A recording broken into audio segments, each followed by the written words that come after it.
Serious, what is the most terrifying true crime case that you've heard or read about? Partly because it happened near where I grew up, but Brian Wells, the pizza delivery guy that was forced to put on a bomb collar, rob a bank, then had the collar blow his head off. Story has a lot of twists, such as he was supposedly in on it until it turned out the bomb was real and not fake like he was told it would be. https://www.ranker.com/list/pizza delivery guy Brian Wells/Amandus There's also a Netflix documentary Evil Genius that goes over it. Caution, warning sign. Here you go. David Parker Ray kidnapped girls, tied them up in a room and had them listen to a 20-minute tape, explaining in detail how he would repeatedly rape and torture them for the months to come. Caution, warning sign, David Parker Ray tape transcript. Caution, warning sign. Here's the top comment on that post. Bloody hell, that was very disturbing to read. Now though all I can think of is what would I do if that happened to me? Would I be docile like he suggests? Would I comply to all his sick needs? Or would I try to scream and shout, or plead with him like he says so many others have tried, but then get electrocuted and whipped?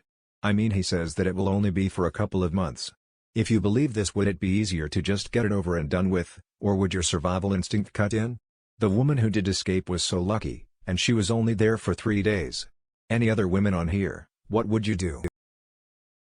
There's a description of starving Russian prisoners during World War II that's haunted me. And that, frankly, made the descriptions from Dante or from the Donner Party seem like junior varsity cannibalism. It's one thing to wait until another person dies when someone is starving, or to even have their permission before they die. But suppose people are so desperate they single out one live individual and set upon the victim as a pack, without weapons. Not sure whether the reports are to be trusted. But reportedly they took out the eyes first, then the arms. Hands down the East Area rapist. Imagine this man who stalks around neighborhoods at night, peering into windows, systematically narrowing down victims. He then calls your phone, just breathing and making no noise. He creeps around in the dark, waiting until you're alone. And then he breaks in your house when you're not home, and preps the house. He unlocks a locked window. Or he leaves a garage door ajar. And when you get home, as he knows your routine, he sneaks in, wakes you up in your bed, binds you, rapes, or kills.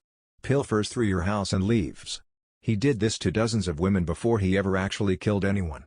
And then he began to rape and kill. He had over 50 rape victims, at least 13 murder victims that we know of. He was also likely behind the ransacking of dozens of homes. And his identity was a complete mystery. No one ever caught him in his time. He was actually finally identified decades later, and was convicted when he was in his 70s. But this was merely a wildly lucky break in a decades-old cold case. He came close to living out his days completely getting away with it. The story is harrowing and definitely the stuff of nightmares for anyone who was ever afraid that someone is looking in through their window.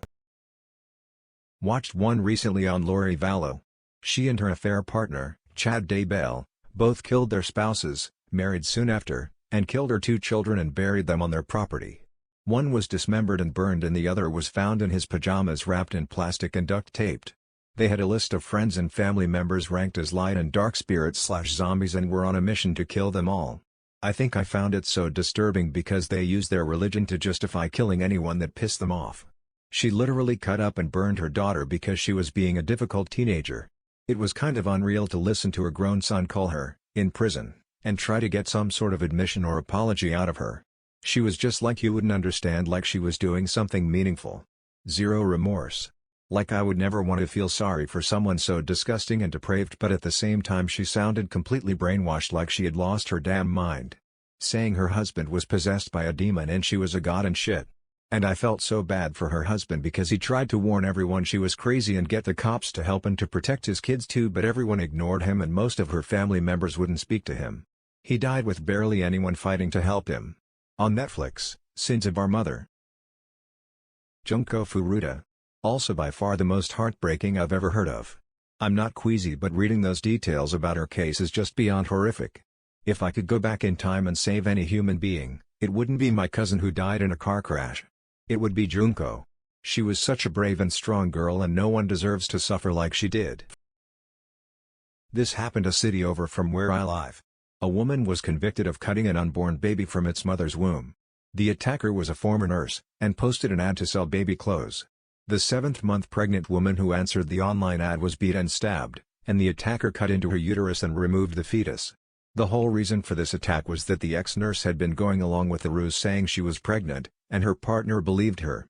So after the attack, the ex-nurse's partner came home to take her to a doctor's appointment, and saw she was covered in blood. She claimed she miscarried, while the stabbed victim was unknowingly in the couple's basement. Not knowing the victim was in the basement, the partner took the attacker and the baby to the hospital, where I believe the baby died. The victim who was cut open was able to call 911 and survived the attack. Even after all of this trauma, the nurse tried to claim that the 7th-month pregnant woman attacked her first, so she fought back in self-defense, was worried she hurt her, and then cut the baby out of the mother to try to save it. It was a super shocking story in that city. I believe the attacker was sentenced to 100 or so years in prison. The Toolbox Killers. I read part of the transcript of their last killing. I couldn't finish it. I refused to listen to the audio. The Toybox Killer being a close second. Beasts of Satan, Bestie di Satana, an Italian heavy metal band, Satanists, drug addicts who murdered 4 people and are suspected in at least 14 other murders, suspicious suicides and disappearances in the area of Somma Lombardo. I grew up nearby at the time of their crimes. The Murder of Sylvia Likens. A book and movie were made about this case. I like horror and thrillers, but this one, I nearly threw up. Edit, the name of the book/movie is The Girl Next Door. During World War II, the American military found out that a large majority of men would fire over the heads of the enemy. They didn't want to kill people. They did a study, and found what made good killer. They told women to not hold babies, it was making them sissy men.